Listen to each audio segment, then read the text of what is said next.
Hi everyone, ಎಲ್ಲರಿಗೂ hi.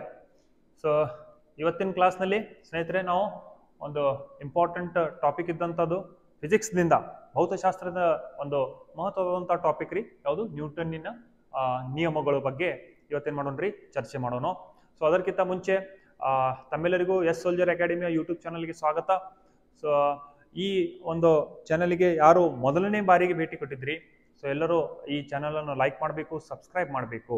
Okay, so S soldier career academy ಏನಿದೆ ಅಂದರೆ ಸ್ನೇಹಿತರೆ ನಿಮ್ಗೆ ಎಲ್ಲರಿಗೂ ಗೊತ್ತಿದ್ದಾಗೆ ಇದು ಆರ್ಮಿ ಮತ್ತು ಈ ಬೇರೆ CRPF ಇದೆ, SSCGD ಇದೆ, ಹೌದಾ, ಅಗ್ನಿವೀರ್ ಇದೆ.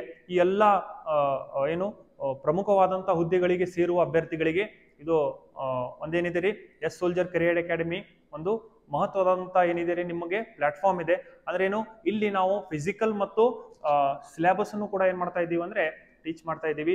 ಇದನ್ನ ಸೇರಿ ನಿಮ್ಮ ಕನಸನ್ನು ನೀವು ಏನ್ ಮಾಡ್ಬೇಕು, ನನಸಾಗ್ಬೇಕು ಅಂತೇಳಿ ನಾನು ಏನ್ ಮಾಡ್ತೇನೆ ಎಲ್ಲರಲ್ಲಿ ಕೇಳ್ತೇನೆ, ಹೌದಾ. ಸೊ ಇವತ್ತಿನ ನಿಮ್ಗೆ ಗೊತ್ತಿದ್ದಾಗೆ ಅಗ್ನಿವೀರ್ ಏನಿವೆ ರೀ ಅಪ್ಲಿಕೇಶನ್ಸ್ಗಳು ಸ್ಟಾರ್ಟ್ ಆಗಿವೆ. ಅಗ್ನಿವೀರ್ ಅಪ್ಲಿಕೇಶನ್ಸ್ಗಳು ಆಲ್ರೆಡಿ ಸ್ಟಾರ್ಟ್ ಆಗಿದೆ. ಇದು ರೈಟ್ ಟೈಮ್ ಇದೆ ರೀ ಅಡ್ಮಿಷನ್ ತಗೊಳ್ಳೋದು.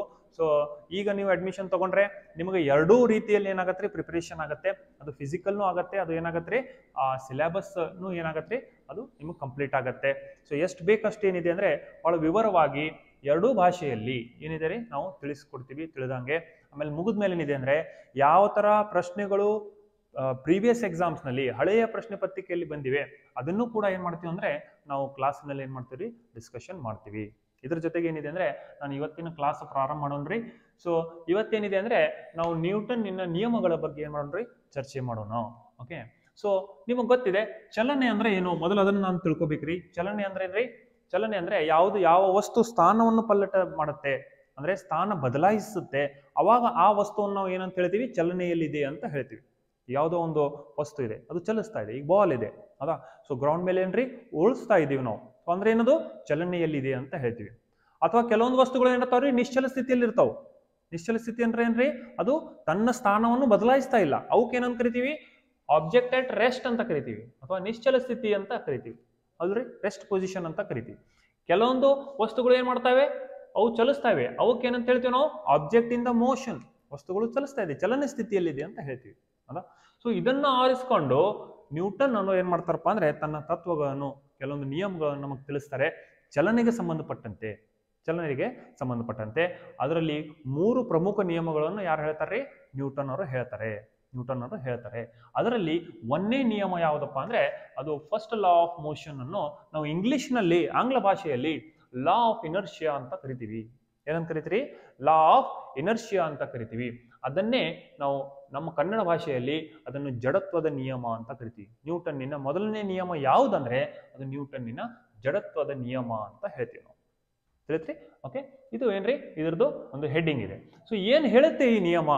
ಈ ನಿಯಮದ ಪ್ರಕಾರ ನಮಗೆ ಏನ್ ಗೊತ್ತಾಗತ್ತೆ, ಏನ್ ತಿಳಿಯುತ್ತಪ್ಪ ಅಂದ್ರೆ ವೆರಿ ಇಂಪಾರ್ಟೆಂಟ್. ಇದು ಬಹಳಷ್ಟು ಎಕ್ಸಾಮ್ಸ್ ನಲ್ಲಿ ಈ ಎಕ್ಸಾಂಪಲ್ಸ್ ಏನಿವೆಲ್ಲ ಇವಕ್ಕನ್ನು ಕೊಟ್ಟು ಏನ್ ಕೇಳ್ತಾನಂದ್ರೆ ಈ ಒಂದು ಘಟನೆ ನ್ಯೂಟನ್ನಿನ ಯಾವ ನಿಯಮಕ್ಕೆ ಸಂಬಂಧಪಟ್ಟಿದೆ ಅಂತ ಕೇಳ್ತಾನ್ರಿ. ನೀವು ಯಾರ್ಯಾರು ಎಕ್ಸಾಮ್ ಮೊದಲು ಬೇರೆ ಎಕ್ಸಾಮ್ಸ್ ಅನ್ನು ಅಟೆಂಡ್ ಮಾಡ್ರಿ, ಅದು PC ಎಕ್ಸಾಮ್ ಇರ್ಬೋದು ಅಥವಾ ಬೇರೆ ಯಾವುದೋ ಎಕ್ಸಾಮ್ ಇರ್ಬೋದು, ಅದರಲ್ಲಿ ನೀವು ಕೇಳಿರ್ತೀರಿ ಈ ಕ್ವಶನ್ಸ್ಗಳು, ನಿಮ್ಗೆ ಗೊತ್ತಾಗತ್ತೆ. ಓಕೆ, ಏನ್ ಹೇಳುತ್ತೆ ಮೊದಲು ನೋಡೋಣ. ಎಸ್, ವಾಟ್ ದ ಎಕ್ಸಾಕ್ಟ್ಲಿ ಇದು ನಿಯಮ ಏನ್ ಹೇಳುತ್ತೆ? ಈ ನಿಯಮ ಏನ್ ಹೇಳುತ್ತಪ್ಪ ಅಂದ್ರೆ ಆ ಬಾಡಿ ಅಂದ್ರೆ ಏನ್ರಿ, ಯಾವುದೇ ಒಂದು ವಸ್ತು, ಹೌದಾ, ಯಾವುದೇ ಒಂದು ವಸ್ತು, ಅದು ಸಜೀವ ವಸ್ತು ಇರಲಿ ಅಥವಾ ನಿರ್ಜೀವ ವಸ್ತು ಇರಲಿ, ಹೌದಾ, ಯಾವುದೇ ಒಂದು ವಸ್ತು ಅದು ಎಲ್ಲಿಯವರೆಗೆ ರೆಸ್ಟ್ ನಲ್ಲಿ ಇರುತ್ತೆ ಅಂದ್ರೆ ಏನು, ನಿಶ್ಚಲ ಸ್ಥಿತಿಯಲ್ಲಿ ಇರುತ್ತೆ. ಅದು ಮೊದಲು ನಿಶ್ಚಲ ಸ್ಥಿತಿಯಲ್ಲಿ ಇದ್ರೆ ಅದು ನಿಶ್ಚಲವಾಗಿರುತ್ತೆ, ಅಥವಾ ಮೊದಲದು ಏನಾಗ್ತಾ ಇದೆ, ಚಲಿಸ್ತಾ ಇದೆ ಅಂದ್ರೆ ಚಲನೆ ಸ್ಥಿತಿಯಲ್ಲಿ ಇದೆ ಅಂದ್ರೆ ಅದು ಚಲಿಸ್ತಾನೇ ಇರುತ್ತೆ. ಯಾವಾಗಿನವರೆಗೆ ಚಲಿಸುತ್ತಪ್ಪ ಅಂದ್ರೆ ಅಥವಾ ಯಾವಾಗಿನವರೆಗೆ ರೆಸ್ಟ್ ಆಗಿರುತ್ತಂದ್ರೆ ಅದು ಹೊರಗಿನ ಒಂದು ಬಾಹ್ಯ ಬಲ ನಾವು ಯಾವವರೆಗೆ ನಾವು ಅಪ್ಲೈ ಮಾಡಲ್ಲ, ಅದಕ್ಕೆ ಅನ್ವಯಿಸುವುದಿಲ್ಲ, ಅಲ್ಲಿಯವರೆಗೆ ಏನ್ ಮಾಡ್ತದಪ್ಪ ಅಂದ್ರೆ ಆ ವಸ್ತು ಚಲಿಸ್ತಾನೆ ಇರುತ್ತೆ. ಅಥವಾ ನಿಶ್ಚಲ ಇದ್ರೆ ಅದು ನಿಶ್ಚಲವಾಗಿನೇ ಇರುತ್ತೆ. ಇದ್ರದ್ದು ಎಕ್ಸಾಂಪಲ್ ನಾವು ಬೇರೆ ಒಂದು ಉದಾಹರಣೆ ನೋಡ್ಬೇಕಂದ್ರೆ ಈ ಒಂದು ಚೇರ್ ಇದೆ ರೀ, ಒಂದು ಪ್ಲೇಸ್ ನಲ್ಲಿ ನಾವು ಚೇರ್ ಇಡ್ತೀವಿ, ಹೌದಾ. ಆ ಚೇರ್ ಇಟ್ಟಲ್ಲಿ ಅವಾಗ ಯಾವ ಸ್ಥಿತಿ ಇರೋದು, ಅದು ರೆಸ್ಟ್, ಅದು ಹೌದಲ್ರಿ, ನಿಶ್ಚಲ ಸ್ಥಿತಿ. ಅದು ತನ್ನ ಸ್ಥಾನ ಏನ್ ಮಾಡ್ತಾ ಇಲ್ಲ, ಬದಲಿಸ್ತಾ ಇಲ್ಲ, ಹೌದಲ್ರಿ. ಸೊ ಅದರ ಸ್ಥಾನ ಬದಲಾಗ್ಬೇಕಂದ್ರೆ ನಾವು ಅದನ್ನ ಏನ್ ಮಾಡ್ಬೇಕ್ರಿ, ಅದನ್ನ ಎತ್ತಿಡ್ಬೇಕು, ಈ ಕಡೆ ತರಬೇಕು, ಅಥವಾ ಅದನ್ನು ಪುಷ್ ಮಾಡಿ ಆ ಕಡೆ ಒಯ್ಬೇಕು. ಇದನ್ನ ನಾವು ಏನ್ ಎತ್ತುತ್ತಾ ಇದೀವಿ, ಇದು ಏನ್ರಿ, ಇದು ಬಾಹ್ಯ ಬಲ.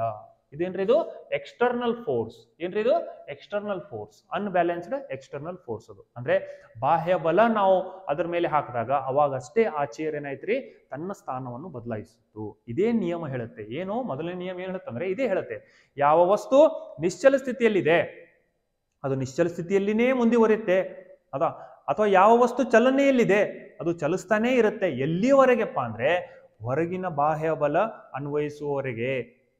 ಒಮ್ಮೆ ಹೊರಗಿನ ಬಲ ಬಂತಂದ್ರೆ ಅವಾಗ ಏನಾಗತ್ರಿ ಆ ವಸ್ತು ರೆಸ್ಟ್ ನಲ್ಲಿ ಇದ್ರೆ ಅಂದ್ರೆ ಅದು ಮೋಷನ್ ಅಲ್ಲಿ ಇರ್ತದ, ಮೋಷನ್ ಇತ್ತಂದ್ರೆ ಅದು ಏನಾಗತ್ರಿ ರೆಸ್ಟ್ ಪೊಸಿಷನ್ ಅಲ್ಲಿ ಬರುತ್ತೆ. ಇದು ಮೊದಲನೇ ನಿಯಮ ಹೇಳುತ್ತೆ. ಅದೇ ನಾನು ಓದ್ತೀನಿ ನೋಡ್ರಿ, body tends to be at rest or motion ಎಲ್ಲಿಯವರೆಗೆ, ಅಂಟಿಲ್ ಎಲ್ಲಿಯವರೆಗೆ ಅನ್ಬ್ಯಾಲೆನ್ಸ್ ಅಂದ್ರೆ ಅಸಮಬಲ. ಎಂತ ಬಲ ಅದು ಹೊರಗಿನ ಬಲ, ಎಕ್ಸ್ಟರ್ನಲ್ ಫೋರ್ಸ್ ಈಸ್ ಅಪ್ಲೈಡ್. ಹೌದಾ, ಹೊರಗಿನ ಬಲ ಏನಾಗ್ಬೇಕ್ರಿ ಅಪ್ಲೈ ಮಾಡ್ಬೇಕು. ಹೌದಾ, ಫಾರ್ ಎಕ್ಸಾಂಪಲ್ ಈಗ ಬ್ಯಾಟ್ಸ್ಮನ್ ಇನ್ನೊಂದೇನ್ರಿ ಇದು ಚೇರ್ದ ಎಕ್ಸಾಂಪಲ್ ಹೇಳಿದ್ದು ಅದು ನಿಶ್ಚಲ ಸ್ಥಿತಿ ಹೇಳಿದೆ. ಹೌದಾ, ನಿಶ್ಚಲ ಸ್ಥಿತಿ ಇದ್ದಿದ್ದು ಚಲನೆಯಲ್ಲಿ ಬರುತ್ತೆ. ಈಗ ಇದ್ರದ್ದು ಎಕ್ಸಾಂಪಲ್ ಏನಪ್ಪಾ ಅಂದ್ರೆ ಚಲಿಸ್ತಾ ಇದ್ದಂತ ವಸ್ತು ನಿಶ್ಚಲ ಸ್ಥಿತಿಗೆ ಹೆಂಗ್ ಬರ್ತದಪ್ಪ ಅಂದ್ರೆ ಯಾವಾಗ ಬ್ಯಾಟ್ಸ್ಮನ್ ಬ್ಯಾಟ್ ಏನು ಬಾಲ್ ಅನ್ನು ಹೊಡಿತಾನೆ, ಶಾರ್ಟ್ ಅನ್ನು ಹೊಡಿತಾನೆ, ಅವಾಗ ಬಾಲ್ ಏನಾಗತ್ರಿ ಕ್ಯಾಚ್ ಬರುತ್ತೆ. ಅವಾಗ ಫೀಲ್ಡರ್ ಏನ್ ಮಾಡ್ತಾನ್ರಿ ಕ್ಯಾಚ್ ಹಿಡಿತಾನೆ. ಆ ಚಲನೆಯಲ್ಲಿದ್ದಂತ ಬಾಲ್ ಏನಾಯ್ತ್ರಿ ಅವನ ಕೈಯಲ್ಲಿ ಬಂದು ರೆಸ್ಟ್ ಆಯ್ತು. ಯಾಕೆ ಇವನೇನ್ ಮಾಡಿದಾನಂದ್ರೆ ಅದಕ್ಕೆ ಹೊರಗಿನ ಬಾಹ್ಯ ಬಲವನ್ನು ಅದಕ್ಕೆ ಅನ್ವಯನೆ ಮಾಡಿದ್ದಾನೆ. ಅದಕ್ಕೆ ಏನಾಯ್ತು ಅದು ನಿಶ್ಚಲ ಸ್ಥಿತಿಗೆ ಬಂತು. ತಿಳಿತ್ರಿ?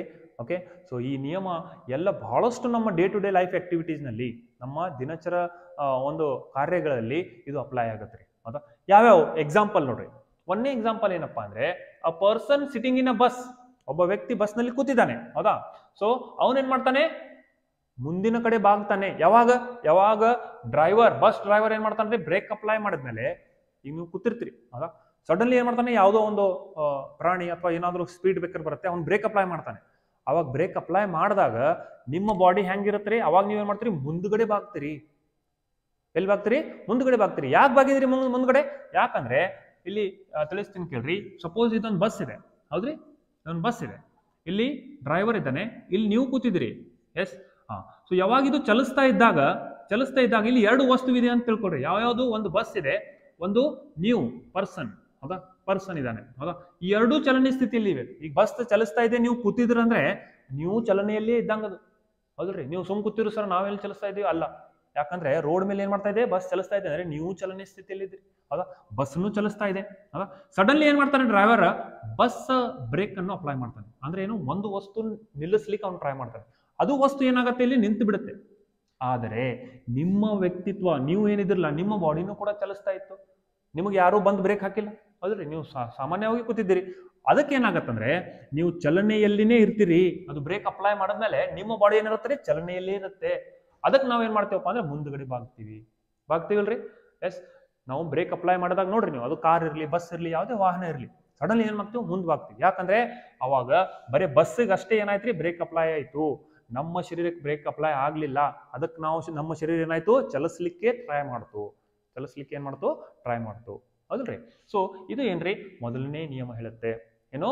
So the body tends to be at rest or motion until unbalanced external force. ಎಲ್ಲಿಯವರೆಗೆ? ಅದು ಬಾಹ್ಯ ಬಲ, ಅಸಮ ಬಾಹ್ಯ ಬಲ ಅದಕ್ಕೆ ಅನ್ವಯಿಸುವವರೆಗೆ ಅದು ಏನಾಗತ್ರಿ, ಅದು ನಿಶ್ಚಲ ಸ್ಥಿತಿಯಲ್ಲಿದ್ರೆ ನಿಶ್ಚಲನೆ ಇರುತ್ತೆ, ಅಥವಾ ಚಲಿಸ್ತಾ ಇದ್ರೆ ಚಲನೆಯಲ್ಲಿನೇ ಇರುತ್ತೆ. ಅದರದ್ದು ಇನ್ನೊಂದು ಎಕ್ಸಾಂಪಲ್ ಮೂವಿಂಗ್ ಬಾಲ್, ಅದೇ ಹೇಳಿದ ನಾನು, ಕ್ಯಾಚ್ ಹಿಡಿದಾಗ ಇದು ಆಯ್ತು. Next cycle at rest. ಈಗ ಸೈಕಲ್ ಮೇಲೆ ನೀವು ಕೂತಿದ್ರಿ, ರೆಸ್ಟ್ ಪೊಸಿಷನ್ ಇದೆ. ಅದನ್ನ ಚಲಿಸ್ಬೇಕಂದ್ರೆ ಏನ್ ಮಾಡ್ಬೇಕು? ನೀವು ಪೈಡಲ್ ತುಳಿಬೇಕು. ಸೊ ನೀವು ನಿಮ್ಮ ಕಾಲಿನಿಂದ ಏನ್ ಮಾಡ್ತಾ ಇದ್ರಿ, ಅದನ್ನು ಫೋರ್ಸ್ ಹಾಕ್ತಾ ಇದೀರಿ. ಅವಾಗ ಆ ಸೈಕಲ್ ಏನಾಗತ್ರಿ ಚಲನೆಯಲ್ಲಿ ಬರುತ್ತೆ.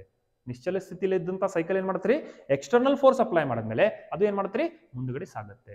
ಇದೊಂದು ಎಕ್ಸಾಂಪಲ್. ಹೌದಾ, ಅದೇ ತರ ಬ್ಯಾಟ್ಸ್ಮನ್ ಅಂತ ಹೇಳಿದೆ ನಾವು. ಹೌದಾ, ಸೊ ಬ್ಯಾಟ್ಸ್ಮನ್ ಏನ್ ಮಾಡ್ತಾನ್ರಿ, ಒಂದು ದಿಕ್ಕಿನಲ್ಲಿ ಏನ್ ಮಾಡುತ್ತೆ ಬಾಲ್ ಬರುತ್ತೆ. ಹೌದಾ, ಅದನ್ನು ಶಾರ್ಟ್ ಹೊಡೆದಾಗ ಆ ಫೋರ್ಸ್ ಏನ್ ಬರ್ತಾ ಇತ್ತು, ಈ ದಿಕ್ಕಿನಲ್ಲಿ ಫೋರ್ಸ್ ಬರ್ತಾ ಇತ್ತು, ಈ ದಿಕ್ಕಿನಲ್ಲಿ ಫೋರ್ಸ್ ಏನು ಬಾಲ್ ಬರ್ತಾ ಇತ್ತು. ಶಾರ್ಟ್ ಹೊಡೆದ್ಮೇಲೆ ಏನೈತ್ರಿ, ಆ ಬಲದ ಒಂದು ದಿಕ್ಕು ಏನಾಯ್ತು ಬದಲಾಯಿಸ್ತು. ಬಲದ ದಿಕ್ಕು ಬದಲಾಯಿತು. ಹೇಗೆ? ಫೋರ್ಸ್ ಅಪ್ಲೈ ಮಾಡಿದ್ಮೇಲೆ. ಇದೇ ಏನ್ರಿ ನ್ಯೂಟನ್ನಿನ ಮೊದಲನೇ ನಿಯಮ ಅಥವಾ ಜಡತ್ವ ನಿಯಮ ಅಂತ ಹೇಳ್ತೀವಿ, ಲಾ ಆಫ್ ಇನರ್ಷಿಯಾ ಅಂತ ಹೇಳ್ತೀವಿ. ಇದ್ರ ಮೇಲೆ ಬಹಳಷ್ಟು ಕ್ವಶನ್ಸ್ಗಳು ಏನಿದೆ ಪ್ರೀವಿಯಸ್ ಎಕ್ಸಾಮ್ಸ್ ನಲ್ಲಿ ಕೇಳಿದ್ದೀವಿ. Very important topic. Okay, so ಇದು ಇವತ್ತಿನ ಕ್ಲಾಸ್ನಲ್ಲಿ ಏನಿದೆ ಅಂದ್ರೆ ನಾವು ನ್ಯೂಟನ್ನಿನ ಮೊದಲನೇ ನಿಯಮ ಬಗ್ಗೆ ಏನ್ ಮಾಡಿದೀವಿ ತಿಳ್ಕೊಂಡಿವಿ. ಓಕೆ, ಸೊ ಎಲ್ಲರಿಗೆ ತಿಳಿದಿದೆ ಅಂತೇಳಿ ಅನ್ಕೋತೀನಿ. ಸೊ ಕೊನೆಗೆ ಮತ್ತೊಮ್ಮೆ ಏನಂದ್ರೆ ನಿಮಗೆ ಸೊ ಎಸ್ ಸೋಲ್ಜರ್ ಕರಿಯರ್ ಅಕಾಡೆಮಿಯಲ್ಲಿ ಅಗ್ನಿವೀರ್ ಅಡ್ಮಿಷನ್ಸ್ಗಳು ಸ್ಟಾರ್ಟ್ ಆಗಿವೆ. ಓಕೆ, ಸೊ ನಿಮ್ಮ ಅಪ್ಲಿಕೇಶನ್ಸ್ಗಳು ಕೂಡ ಏನಾಗಿವೆ ಅಂದ್ರೆ ಸ್ಟಾರ್ಟ್ ಆಗಿವೆ ರೀ. ಸೊ ಪ್ರಿಪರೇಷನ್ ಮಾಡ್ಲಿಕ್ಕೆ ಬಯಸೋರು ಏನ್ ಮಾಡ್ಬೇಕಪ್ಪ ಅಂದ್ರೆ ವೇಟ್ ಮಾಡಬೇಡ್ರಿ, ಯಾವುದೇ ತರ ಥಿಂಕಿಂಗ್ ಮಾಡಬೇಡ್ರಿ, ಬರ್ರಿ.